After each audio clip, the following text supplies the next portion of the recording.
duhur wanaagsan saaxiibayaal mar kale waa Jimco 8 bisha 3 Maars sanadka 2019 intii aad maqasheen waxay ahaayeen Risaale FM warkii ugu waaweynaa markana isagiyo intaas ka dhameystiran. wasiirkii dastuurka ee xukuumadda federaalka ee Soomaaliya ayaa la soo warinayaa in goordhow uu ku geeriyooday isbitaal ku yaala magaalada Dubai ee wadanka isu taga Imaaraadka Carabta. sida uu si gaar ah waxa arrintan isha ugu hayay wariyaheena Maxamed Abuukar Dabaasho oo warka door soo saaray. Maxamed axmed waad mahadsantahay. warar goordhow ee heshay idaacadda Risaale magaalada Muqdisho ayaa waxa ay sheegayaan in isbitaal ku yaala magaalada Dubai ee dalka isku taga Imaaraadka Carabta oo daqiiqado ka hor halka uu ku geeriyooday wasiirkii dastuurka ee xukuumadda Soomaaliya Cabdiraxmaan Xoosh Jibriil. sida ay noo xaqiijiyeen wasiiro ka tirsan xukuumadda gaar ahaan wasiir ku-xigeenka warfaafinta iyo waliba agaasimaha guud ee wasaaradda dastuurka Qudhiisa Zubeer oo aan la hadlan ayaa Risaale u xaqiijiyay geerida wasiirka dastuurka. wasiirka maalmihii dambe waxa uu halkaas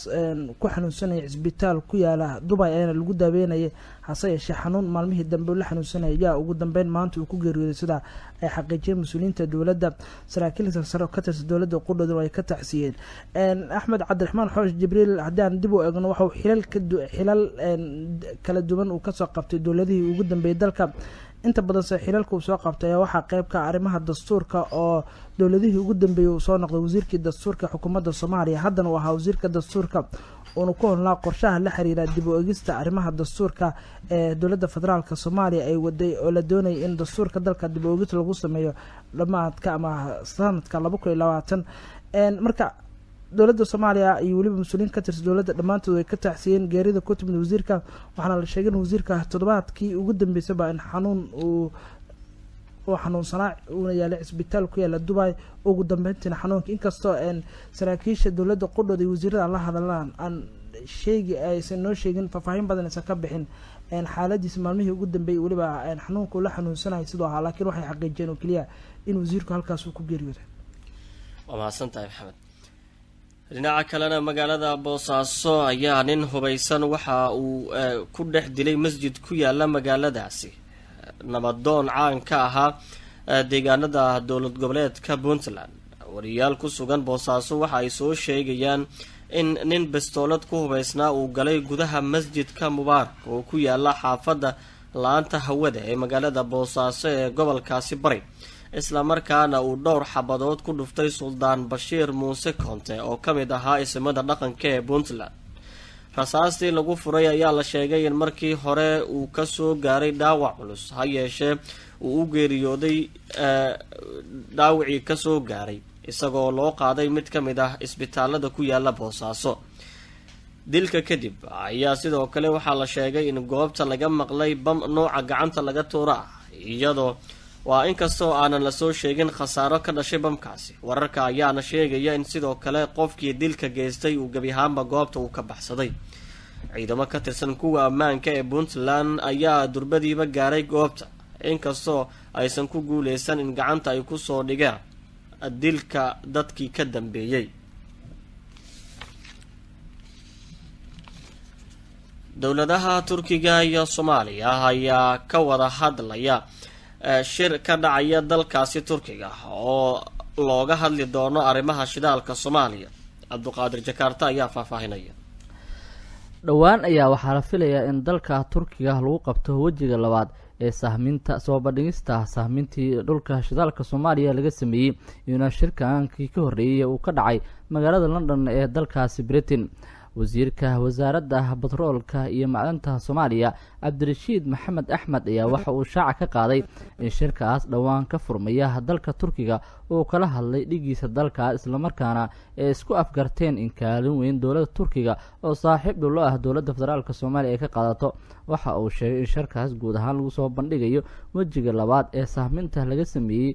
shidaalka dalka Soomaaliya. waxaana xusid mudan in hadalheer badan uu dhaliyay shirkii dhawaan ka dhacay magaalada London ee dalka Britain, kaasoo ku aadanaa in dowladda federaalka Soomaaliya ee soo bandhigtay sahmin lagu sameeyay shidaalka ku jira qaybo ka mid ah dalka Soomaaliya. taasna waxaan wada tashi kala galnay wasaaradda wasiirka tamarta iyo macdanta oo aan ka codsanay inuu gacan nagu siiyo sidii aan ugu soo bandhigi lahayn macluumaadkii sahankeena badda Soomaaliya aan ku bandhignay London sidoo kale inaan ku bandhignay Istanbul oo ay ka soo qayb gali doonaan shirkadaha caalamka ee daneeya qoda ama ka shaqeeya shidaalka taasna wuxuu naga ballan qaaday inuu gacan weyn naga siin doono ummadda Soomaaliyeed xiriir dhow la leedahay wadanka Turkiga oo dhinacyada kala duwan leh dhinaca bani'aadanimada dhinaca waxbarashada dhinaca caafimaadka dhinaca horumarka intaba way kala shaqeeyaan haddana waxaan isleenahay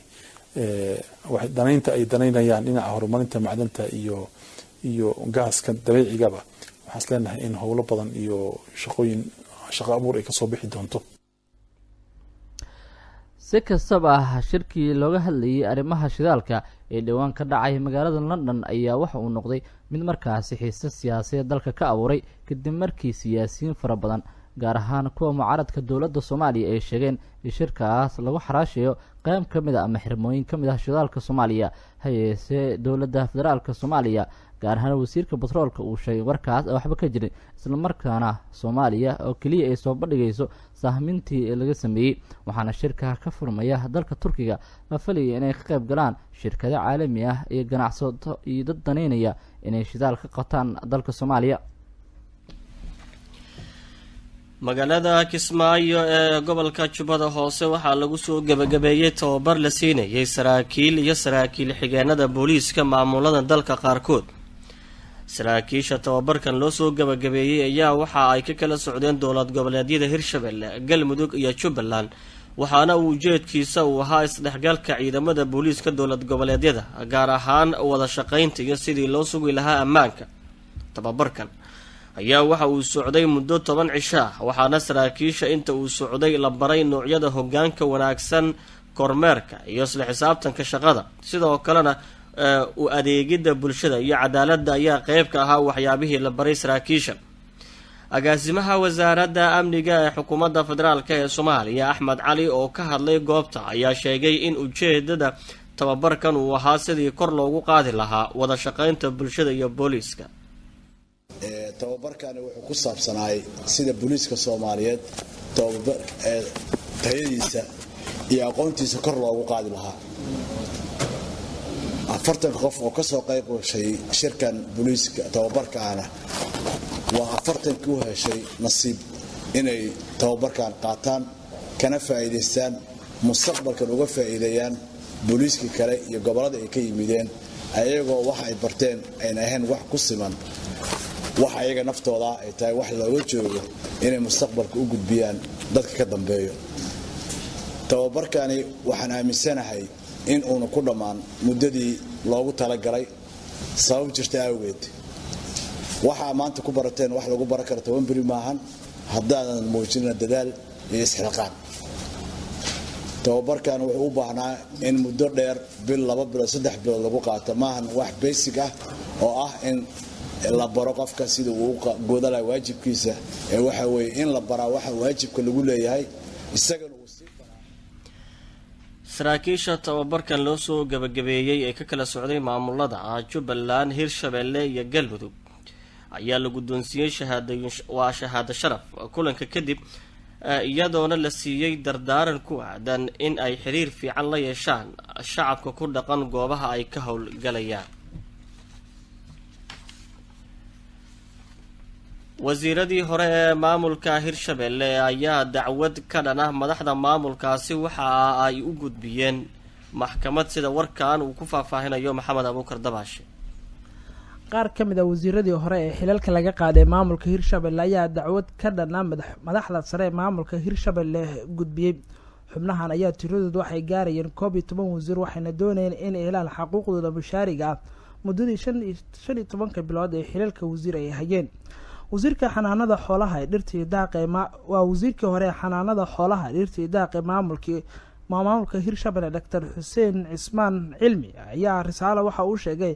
inay gudbeen dacwadan ayna sugayaan jawaab waxaana sheegeen dacwadooda marka ugu dambaysa ay gaarsiin doonaan maxkamadda sare ee dalka waa sax waa jirtaa dacwadu way jirtaa wax kalena ma ahan waa dacwo oo dastuuri ah sababtoo ah innaga markii oo nala magacaabo wasiiradii xilligaas jiray way shaqeeyeen waxbay soo diyaariyeen miisaaniyadda madaxweynaha uu diray way soo diyaariyeen golaha wasiirada la horgeeyey golaha wasiiradana way baas gareeyeen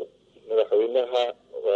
wuxuu codsaday baarlamaanka in la horgeeyo baarlamaanka waa la horgeeyey way baas gareeyeen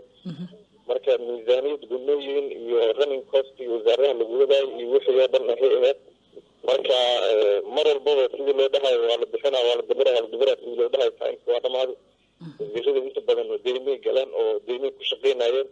sidaas daraadeed marka iyadoo sidaas tahay iyadoo waxba laweydiinina mar kale warqada uu soo saaray uu dhahay wasiire xildhibaana ah oo magacaabay mana marka taasaa marka waxay keentay in wasiiradii ay iswareegstaan kadibna ay dhahaan xuquuqdii annaga aan lahayn oo dastuuriga ahayd oo noo waajibtay xaggeen u raadsanaa marka sifa sharci ah lagu raadiyaa la dhahay taasaa marka waxay keentay in abukaata la qabto oo qareenkaas la qabto oo qareenkaas dacwadaas asiga uu la xiriiro macnaha sidii sharciga uu waafajiyo yaa u gudbisan dacwadiina marka dacwada sida caadiga ah procedure ay maraysaa marka koowaad annaga waxaan xaq u leenahay muwaadiniin oo waxaan nahay soomaaliyeed gaar ahaan si reer Shabeellaha wax walbana wadankana hadda kulley waxa ugu sarreeya oo hadda maxkamadda sare ayaa jirta taas ayaana loo gudbinaa laakiin procedureka waxaa ka horeeya marka u horeyso cidda cabanayso in oo ay gudbiso legal notice waxaa la dhahaa jira legal noticekaas ayaa loo gudbinaa madaxweynaha iyo madaxweyne ku-xigeenka madaxtooyada Hirshabeelle waaye marka waa systemkaas waaye taasaa marka procedurekaas ayaa la maraa marka hadda warqada la diray hadda waa legal notice oo madaxweynaha uu qareenka kula xiriiraayo waaye kadibna jawaabtiisa ayay noqon doontaa ficilka kala xiga haddii ay noqoto inuu dhaha xuquuqda nagula leeyahay waa bixinaynaa waa laga sugaa taimkay bixinayaan ma jirto ilaa hadda wax warar ka soo baxay madaxda ugu sarreysa maamulka Hirshabeelle ee la xiriira dacwadan ka dhanka ee laga gudbiyey inkastoo xiriiraan la sameeyay madaxtooyada Hirshabeelle ay dhamaantood ay ka jawaabi waayeen telefoonadiina faahfaahinno dheeraada ayaa waxa ay ka soo baxayaan duqayn xalay diyaarado ay la beegsadeen saldhig al-shabaab ay ku leeyihiin gobolka Shabeellaha Dhexe sida warkan ay kusii dhamaystirayso Ubax Maxamed Nuur wararka ka imaanaya deegaano ka tirsan gobolka Shabeellaha Dhexe ayaa sheegaya in howlgal isugu jira duqeyn iyo weerar toos ah lagu qaaday deegaanka Gamboole oo ka tirsan gobolka Shabeellaha Dhexe duqeynta ayaa la sheegay in la beegsaday dhismooyin ay degnaayeen maleeshiyaadka ururka al-shabaab iyadoo 9 kantaal lagu dhuftay dhismooyinkaasi duqeynta kadib ayaa la sheegay inay ciidamo kasoo degay diyaarado ay howlgal baaritaan ah ka fuliyeen halkaasi weerarkan qorsheysnaa ayaa la sheegay inuu ka dhashay khasaare xoog leh oo soo gaaray ururka al-shabaab waxayna ciidamada howlgalka fuliyey isugu jireen Soomaali iyo ciidamo la rumaysan yahay inay ahaayeen Mareykan dadka ku nool deegaanadaas ayaa sheegay inay arkeen meydadka 4 ka tirsan ururka al-shabaab iyo 2 ruux oo rayid ah hase yeeshee si dhab ah looma ogo tirada dadka ee ku dhintay kantaaladii lagu dhuftay xarumaha ay degnaayeen ururka al-shabaab deegaanka Gamboole ayaa ah saldhigga ugu weyn ee al-shabaab ay ku leeyihiin gobolka Shabeellaha Dhexe ma jiro ilaa iyo hadda wax war ah oo ka soo baxay ururka al-shabaab iyo ciidamada dowladda Soomaaliya waa maasantahay Ubax booliiska dambaarista ee wadankaasi Kenya ayaa maxkamadda Makadara Law Court ee magaalada Nairobi waxa ay ka heleen ogolaansho ah in ay ku sii hayn karaan 4 qof oo Soomaali ah xabsiga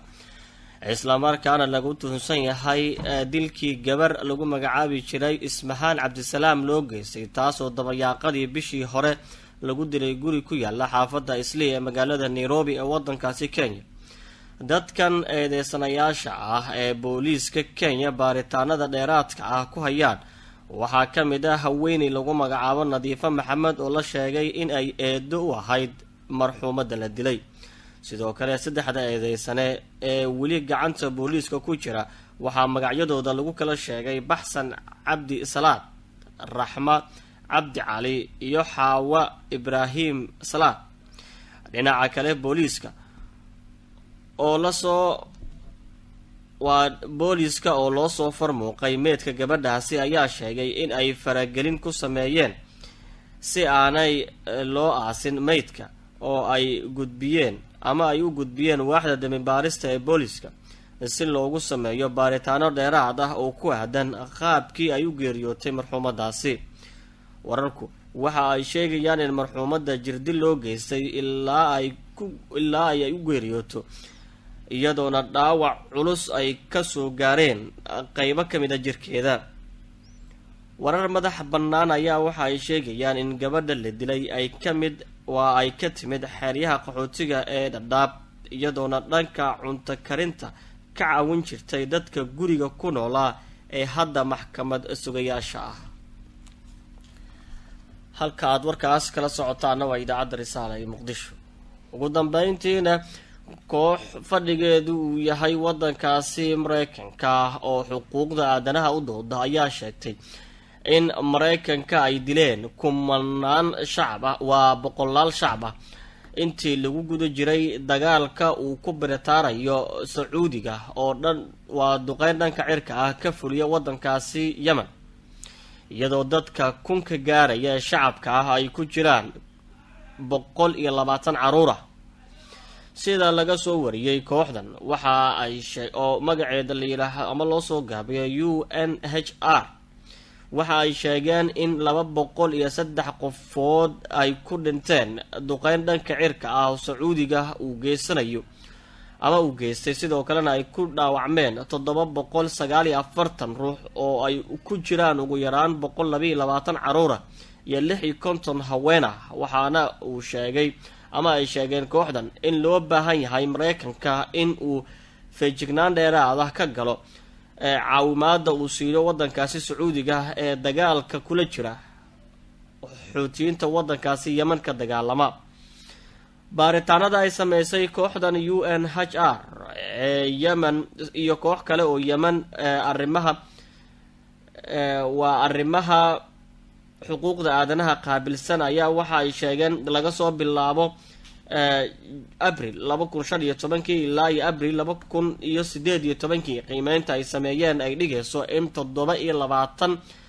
duqeyn dhanka cirka ah lala beegsaday goob dad rayid ah ay degan yihiin. guud ahaan saaxiibayaal waa naga intaa war wixii dalka idaafa caalamka naga soo gaaray ee aad Risaale FM ka maqlayseen. idina waad ku mahadsantihiin la socodkii dhageysiga warkayaga. ha yeeshee ciddii uu sheegaba dhex kala qabsata mar kale waxay ka jaleeci